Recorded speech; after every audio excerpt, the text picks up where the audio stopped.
Now, before we start, you might want to check out our other podcasts covering topics like personal development and minimalism, money, health, relationships, and more. So to optimize your life in other areas, just search for Optimal Living Daily in your podcast app. Now, on to the show. Hello, everybody, and welcome to a rare Q&A edition of Optimal Relationships Daily, episode 1945, hosted by me, Greg Audino. Yes, for those who are new here, we are not only about sharing and commenting on articles about relationship building. Should you have a question of your own that you would like help with, you can email it to advice@oldpodcast.com, and I would be happy to help you out with it on the show, as I will be doing today, using my past experience in coaching, counseling, and working as an advice columnist. Now, the questions we take are typically geared towards relationships, and today's, I think you'll find, is certainly all about relationships, even though it might not seem that way at first. So let's get into it now. I'll read the question and then provide my answer as we optimize your life. I'm struggling to perform in my career and life's work, largely because I have become disillusioned with humanity. I am a career scientist and currently work in vaccine development for intractable diseases that affect the world's population. My entire life has been dedicated to easing suffering and preserving health. But I continue to contemplate that humans are often the progenitors of so much darkness in the world. For example, our population overburdens all the natural resources on the planet, driving many species to extinction. The darkness of human nature allows a narrow few to amass great wealth and power that is used to enslave the larger majority of the population. Darkness in politics, loss of ethics, and continual lies continue to fuel the worst impulses in people. I think you get the general idea of my conundrum, in that my actions to help people live longer lives free of physical suffering may actually be contributing to the horrors that humans increasingly cause. St. John of the Cross referred to this as the dark night of the soul. Two of my great loves, love of God and love of humanity, have been challenged in this crisis. And as in any dark night, my soul feels detached from my beloved, and I am adrift.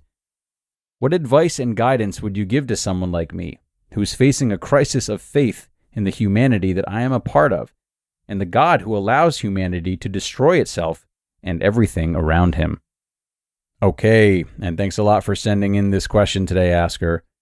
I really appreciate your trust, especially given the weight of the question at hand and how much it clearly means to you. You know, science and religion are often pitted against one another. I don't subscribe to this personally. To me, they share so many attributes, ranging widely in both size and importance. And one of the traits they share, which I think is really important to address today, is how many answers we might extract from them. Both can really come with promises of how this world and our lives function in the past and present. And one can derive so much certainty from both science and religion. Certainty which, regardless of validity, provides a sense of comfort. It's comfortable, and it brings a sense of control when we bond ourselves with such major sources of information, or what we feel are major sources of information.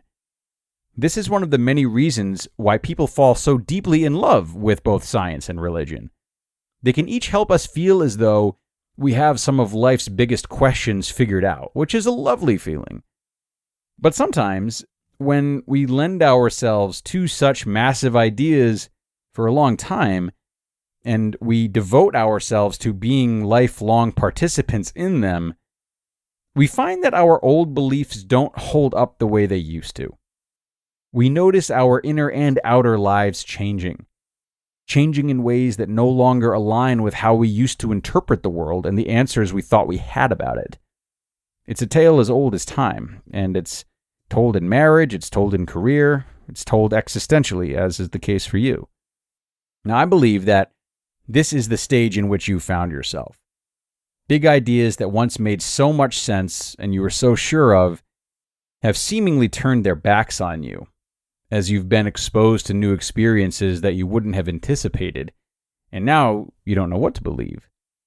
And what this means for you is that if you still want to live a life characterized by easing suffering and preserving health, as you put it, then you must find a way to adapt your faith and beliefs to the changes that you're feeling inside of you and witnessing outside of you. What's required to ease suffering and preserve health is different now than it used to be. So what can you do to transcend your efforts accordingly? As far as I'm concerned, I think it's time to work on relinquishing that sense of control and certainty that you once felt you had, and perhaps relied on, about humanity. Perhaps there's nothing wrong with you for going through this period of doubt.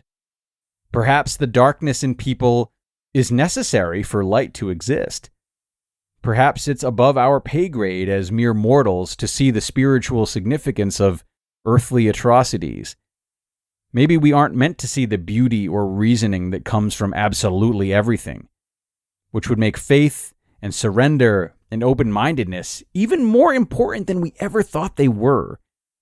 So important that they're actually vital tools for personal and societal survival. Is it easy to upend one's fear about the state of the planet and humanity? No. But you can rest assured that none of it is unnatural. Not a single thing in this world is unnatural. Genocides and skyscrapers are as natural as dirt and water. They all come from the same places, you know? Personal and societal blemishes are inevitable. But even when they're so extreme that they seem to threaten existence itself, turning our backs or meeting them with aggression only creates more friction. So let me ask you this. As a fellow member of humanity yourself, what would you hope for those out there in positions like yours to do? To stop? I doubt that. Instead, you'd likely want them to focus on the love that they have for humanity. Because what other way out is there? The actions you've taken and will take are drops in an ocean. You might track them to human destruction or to human creation, depending on how intensively you investigate or what answers you're convinced that you should arrive at, consciously or subconsciously. But I suggest focusing instead on your intentions. They seem to be intentions that are bountiful, intentions to give to life instead of taking away from it. Should you feel as though that's best done through other means of work or lifestyle choices, then so be it. But your spirit will remain the same. And to me, your spirit, your questioning, and your commitment to Earth's inhabitants only create inspiration. That's someone whose actions only give me more faith in humanity, because I know that they're predicated on meaningful thoughts and powerful questions and a drive to do right by all of us.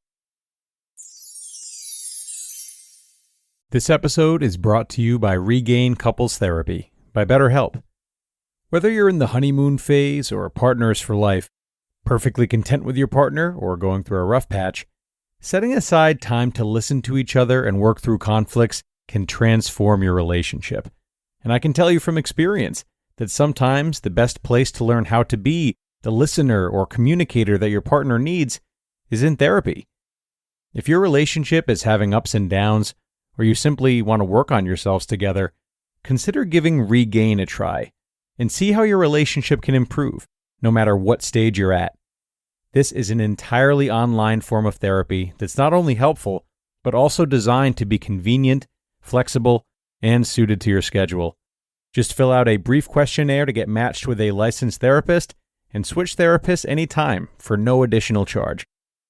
The best relationships are always worth fighting for. Try something new in therapy. Visit regain.com/ORD today to get 10% off your first month. That's regain.com/ORD.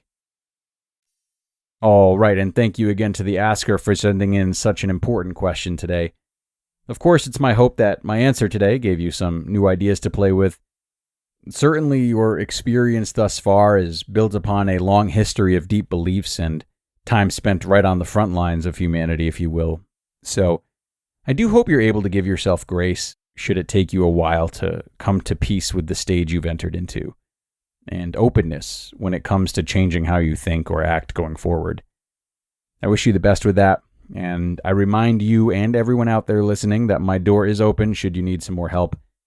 If you have a question you'd like answered, please do email it to me at advice@oldpodcast.com, advice@oldpodcast.com.